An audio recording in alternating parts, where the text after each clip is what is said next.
2015년 여름 93살의 한 노인이 장남의 부축을 받으며 도쿄의 한 초고층 빌딩 회의실로 들어섰습니다.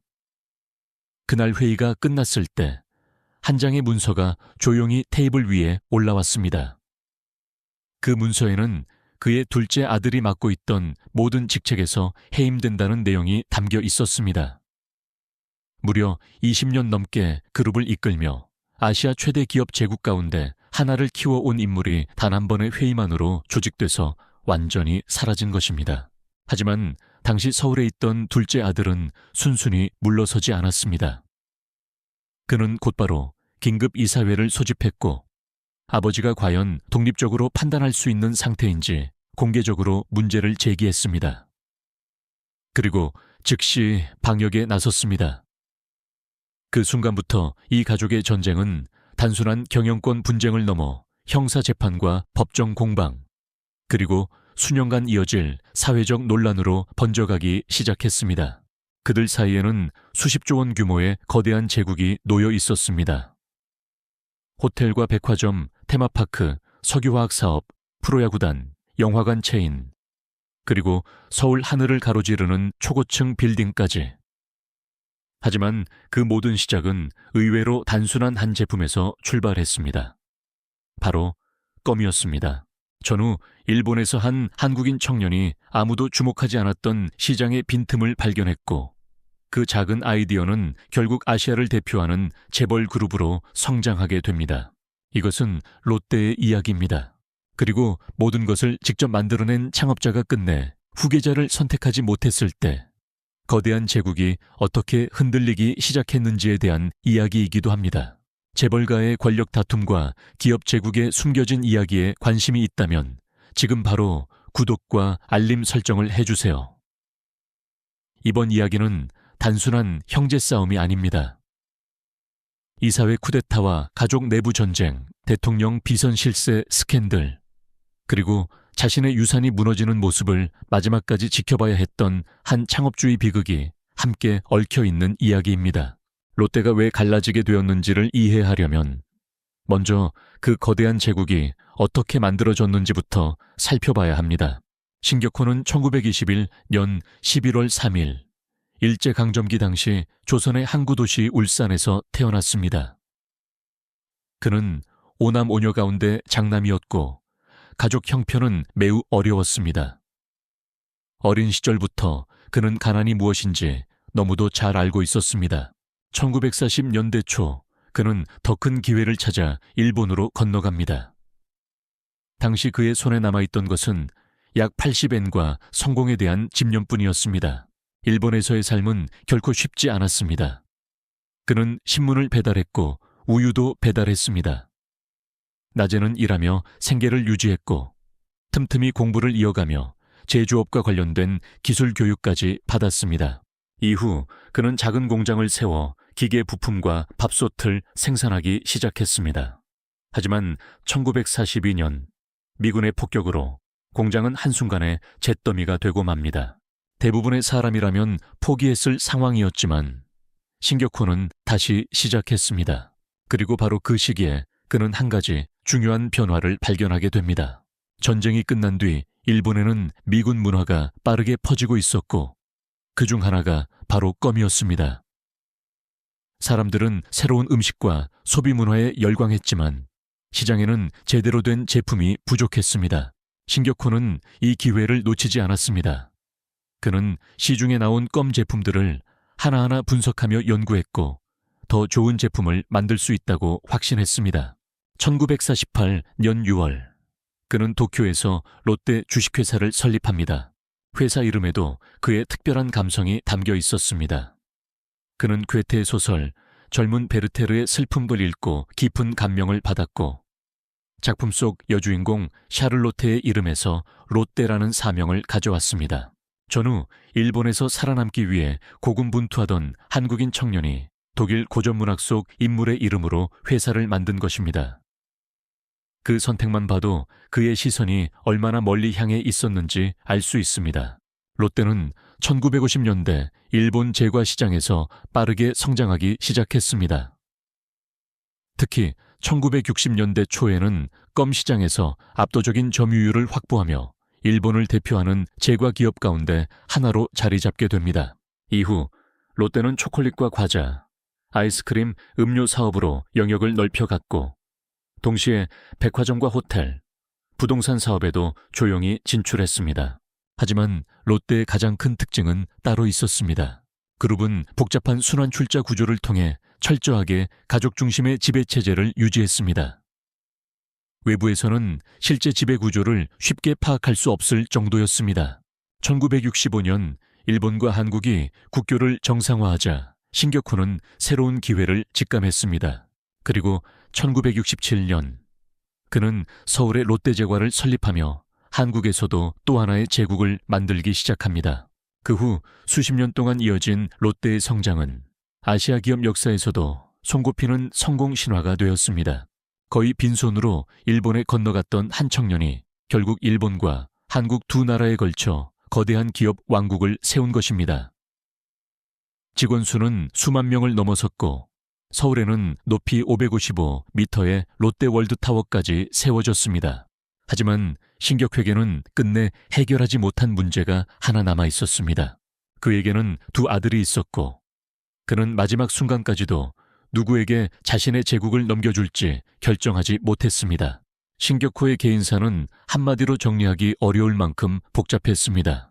첫 번째 부인 노순화와의 사이에서는 1944 연달 신영자가 태어났지만 아내는 1940년대 후반 세상을 떠났습니다. 이후 그는 일본인 여성 시게미스 하츠코와 사실혼 관계를 맺었고 두 사람 사이에서 두 아들이 태어납니다. 당시 신격호는 한국에서는 신격호라는 이름으로 알려져 있었지만 일본에서는 시게미스 다커라는 일본식 이름을 사용했습니다. 이는 전후 일본 사회에서 제1한국인들이 겪어야 했던 차별 속에서 살아남기 위한 선택이기도 했습니다. 그의 두 아들 역시 어머니의 성을 따라 일본 이름으로 성장했습니다. 장남은 히로유키 시게미스, 차남은 아키오 시게미스로 불렸습니다. 그러나 한국에서는 각각 신동주와 신동빈이라는 이름으로 알려지게 됩니다. 장남 신동주는 1954년에 태어났고 차남 신동빈은 1956년에 태어났습니다. 하지만 그것이 끝이 아니었습니다. 신격호는 이후 서미경이라는 한국인 여성과도 오랜 관계를 유지했고 두 사람 사이에서는 1982년 딸 신유미가 태어났습니다. 이 관계는 수십 년 동안 외부에 거의 알려지지 않았지만 훗날 롯데 일가를 둘러싼 각종 재판과 수사 과정에서 세상에 드러나게 됩니다. 두 아들은 모두 일본식 교육을 받으며 성장했습니다. 일본 학교를 다녔고 일본 이름을 사용했으며 일본 기업 문화 속에서 경영 수업을 배웠습니다. 하지만 동시에 그들은 한국과 일본 두 나라에 걸쳐 존재하는 거대한 기업 제국의 후계자들이기도 했습니다. 문제는 단 하나였습니다. 신격호가 끝까지 후계자를 공식적으로 정하지 않았다는 점입니다. 그리고 바로 그 침묵이 훗날 롯데 전체를 흔들어버리는 거대한 폭탄이 됩니다. 수십 년 동안 신격호는 두 아들을 모두 경영에 참여시켰지만 누구에게 그룹을 넘길 것인지는 끝내 밝히지 않았습니다. 장남 신동주는 일본 롯데 계열사에서 핵심 직책을 맡으며 경영 경험을 쌓아갔습니다. 반면 차남 신동빈은 한국 사업을 공격적으로 확장하며 롯데를 대한민국 5대 재벌 가운데 하나로 성장시켰습니다. 특히 그는 롯데 역사상 가장 야심찬 프로젝트였던 롯데 월드타워 건설을 직접 이끌었습니다. 2017년 4월 완공된 이 건물은 높이 555m에 달했으며 개장 당시 세계에서 5번째로 높은 건물이었습니다. 현재도 세계 6번째 높이를 유지하고 있습니다. 이 프로젝트에는 수년간의 인허가 과정과 6년에 걸친 공사기간 그리고 약 40억 달러 규모의 자금이 투입됐습니다. 2010년대 초반이 되자 신동빈은 사실상 한국 롯데의 얼굴이 되어 있었습니다. 그는 회장 직함을 달고 언론과 경제지 표지를 장식했으며 대부분의 외부 사람들은 자연스럽게 그를 후계자로 받아들이고 있었습니다. 하지만 도쿄에서 이 상황을 지켜보던 형 신동주의 생각은 달랐습니다. 2014년 12월, 당시 이미 90대 초반에 접어들어 건강이 크게 악화되고 인지 능력 저하 증상까지 보이기 시작했던 신격호는 일본 롯데 계열사에서 신동주가 맡고 있던 주요 직책들을 박탈했습니다. 표면적인 이유는 일부 투자 결정 사항을 제대로 보고하지 않았다는 것이었습니다. 신동주는 공개적으로 사과하며 용서를 구했고 결국 창업주의 용서를 받는데 성공했습니다. 하지만 이미 모든 것은 달라져 있었습니다. 후계 전쟁이 시작된 것입니다. 그리고 그 싸움은 곧 한국 재벌 역사상 가장 공개적이고 치열한 가족 전쟁 가운데 하나로 번져갑니다. 2015년 7월 27일, 당시 93세였던 신격호는 장남 신동주와 딸 신영자를 데리고 서울에서 도쿄로 향했습니다. 목적지는 롯데그룹의 실질적인 지배 중심이었던 롯데홀딩스 본사였습니다. 그곳에서 한 가지 발표가 이루어졌습니다. 신동빈이 이사회에서 해임된다는 내용이었습니다. 몇몇 핵심 임원들도 함께 자리에서 물러난다고 발표됐습니다. 서류상으로는 장남 신동주가 승리한 것처럼 보였습니다. 하지만 서울에 있던 신동빈의 대응은 매우 빠르고 치밀했습니다. 그는 즉시 긴급 이사회를 소집했고 롯데홀딩스 핵심 임원들과 그룹 지배 구조 안에 주요 의결권 세력을 빠르게 자기 편으로 끌어들였습니다.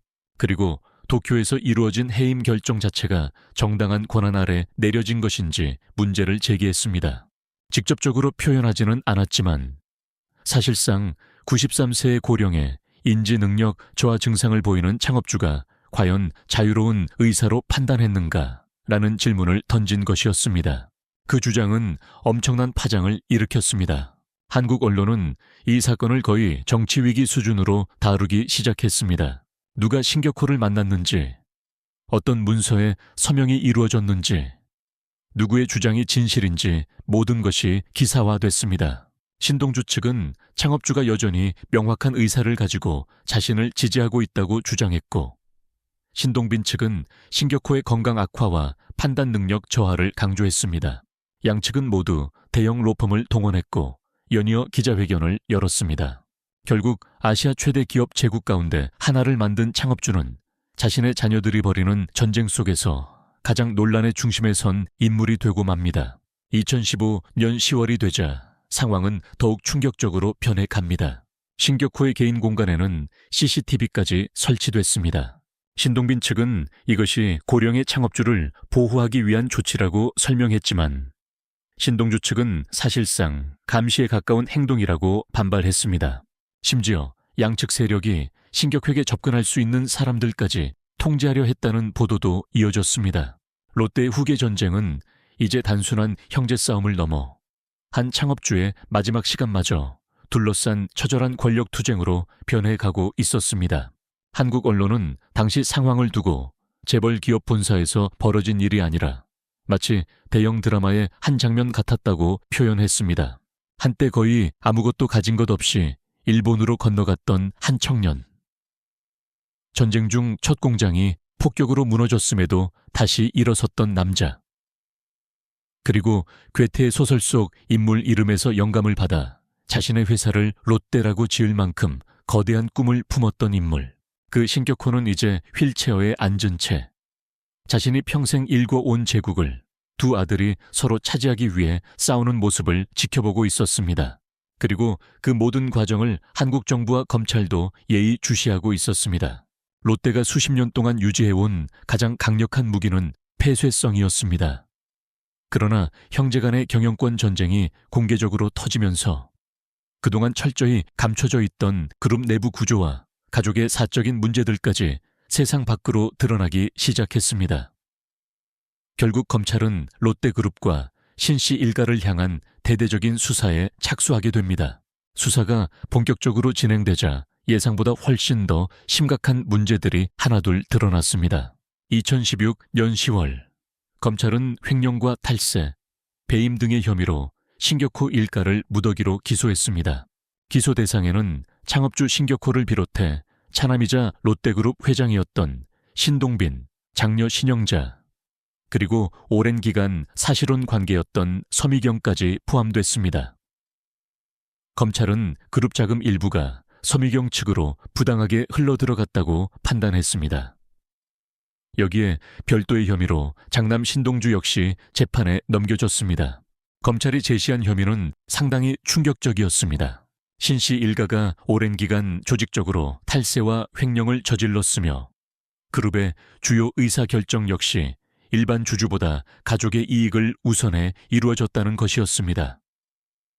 특히 신격호는 친인척에게 이익을 제공하기 위해 약 1286억 원 규모의 자금을 계열사에서 빼돌린 혐의를 받았습니다. 2017년 3월 신 씨 일가는 처음으로 한 법정에 함께 서게 됩니다. 당시 95세였던 신격호는 휠체어를 탄 채 법원에 출석했습니다. 일부 언론은 그가 재판 상황조차 제대로 인지하지 못하는 듯한 모습을 보였다고 전했습니다. 그리고 법정 안에서는 두 아들이 서로 반대편에 앉아 있었습니다. 그 장면은 많은 사람들에게 강한 충격을 남겼습니다. 아시아 최대 기업 제국 중 하나를 만든 창업주와 그의 자녀들이 이제 공개 법정에서 서로를 향해 책임을 묻고 있었기 때문입니다. 그리고 같은 해 12월 1심 판결이 내려졌습니다. 신격호는 징역 4년을 선고받았습니다. 다만 고령과 치매 진단이 인정되면서 법정 구속은 면했습니다. 신동빈은 징역 20개월에 집행유예를 선고받아 경영활동을 이어갈 수 있게 됐고 신영자는 징역 2년을 선고받았습니다. 반면 신동주는 무죄 판결을 받았습니다. 결과는 매우 아이러니했습니다. 이사회 권력 다툼에서는 밀려났던 장남 신동주는 법적으로 자유를 유지했고 실제 경영권을 장악했던 차남 신동빈은 유죄 판결을 받게 된 것입니다. 그리고 모든 것을 만든 창업주 신격호는 95세의 나이에 실형을 선고받은 상태가 됐습니다. 다만 건강 문제 때문에 수감되지 않았을 뿐이었습니다. 하지만 신동빈에게 닥친 위기는 여기서 끝나지 않았습니다. 불과 몇 달 뒤인 2018년 2월, 그는 또 다른 사건으로 다시 법정에 서게 됩니다. 이번에는 대한민국 전체를 뒤흔든 박근혜 최순실 국정농단 사건과 연결되어 있었습니다. 법원이 인정한 내용은 이랬습니다. 롯데는 K스포츠 재단에 약 70억 원을 지원했고 검찰은 그 대가로 롯데가 롯데월드타워 면세점 특허 문제에서 정부의 편의를 받았다고 판단했습니다. 결국 신동빈은 징역 2년 6개월을 선고받고 법정 구속됩니다. 그는 같은 사건으로 실형을 받은 두 번째 대기업 총수가 되었습니다. 몇 달 전에는 삼성의 이재용 역시 같은 사건으로 처벌받은 상태였습니다. 롯데는 최악의 시기에 총수를 잃게 됩니다. 당시 약 50억 달러 규모로 추진되던 호텔롯데 상장은 무기한 중단됐고 중국 사업 역시 심각한 위기를 맞고 있었습니다. 롯데가 사드 부지를 제공한 이후 중국에서는 강력한 불매운동이 벌어졌고 결국 롯데는 중국 내 유통사업 대부분을 큰 손실 속에 정리해야 했습니다. 면세점 사업도 정부의 집중 감시 대상이 되었고 그룹 전체의 구조 개편 작업 역시 사실상 멈춰버렸습니다. 그리고 바로 그 시점 형 신동주는 공개적으로 동생의 사퇴를 요구하고 있었습니다. 신동빈은 7개월 넘게 수감 생활을 이어갔지만 2018년 10월 항소심에서 집행유예 판결을 받으며 석방됩니다. 재판부는 유죄 자체는 인정했지만 당시 상황이 단순한 기업 비리라기보다는 정부의 강한 압박 속에서 이루어진 측면이 있다고 판단했습니다. 신동빈은 다시 경영 일선으로 복귀했습니다. 하지만 소송은 끝나지 않았고 가족 간의 갈등도 쉽게 봉합되지 않았습니다. 그 사이 신격호는 점점 더 쇠약해져 갔습니다. 평생을 바쳐 세운 제국의 중심에서 밀려난 채 자신의 가족과 기업이 무너져가는 모습을 끝까지 지켜봐야 했습니다. 그리고 2020년 1월 19일 신격호는 서울에서 세상을 떠났습니다. 신격호는 자신의 첫 번째 공장이 무너지는 순간도 직접 겪었고 첫 번째 아내와의 이별, 일제강점기의 끝, 한국전쟁, 아시아 외환위기, 그리고 가족이 공개적으로 갈라지는 모습까지 모두 지켜본 인물이었습니다. 그는 결국 삼성, 현대, LG, SK, 롯데를 세운 창업주들 가운데 마지막까지 생존해 있던 인물로 남게 됩니다. 그의 죽음은 한국 언론에서 한 시대의 종말로 묘사됐습니다. 기사들은 그가 남긴 거대한 업적을 조명했지만 동시에 그 제국을 둘러싼 갈등 속에서 무엇이 무너졌는지도 조용히 언급했습니다. 신격호가 세상을 떠났을 무렵 롯데는 이미 크게 달라져 있었습니다. 후계 분쟁 이후 중국 유통사업 상당수가 정리됐고 호텔 롯데 상장은 중단된 상태였습니다. 수년간 이어진 재판과 수사는 그룹 전체의 시간과 에너지를 소모시켰으며 신동빈이 이끌게 된 롯데는 과거보다 훨씬 더 불안정하고 복잡한 구조가 되어 있었습니다. 일본 롯데 역시 여전히 한국 롯데와 별개의 구조로 운영되고 있었습니다. 이는 창업자가 끝내 해결하지 못한 문제였습니다. 두 나라, 두 개의 기업, 그러나 같은 이름. 그리고 그 중심에는 모든 것을 만들었지만 가장 중요한 결정만큼은 내리지 못했던 창업자의 침묵이 남아 있었습니다. 롯데 이야기는 무너진 제국의 이야기가 아닙니다. 롯데는 지금도 존재합니다. 롯데월드타워는 여전히 서울 하늘 위에 서 있고 백화점도 정상적으로 운영되고 있으며 롯데껌 역시 아시아 곳곳에서 판매되고 있습니다. 하지만 롯데 이야기가 진짜 보여주는 것은 다른 부분입니다.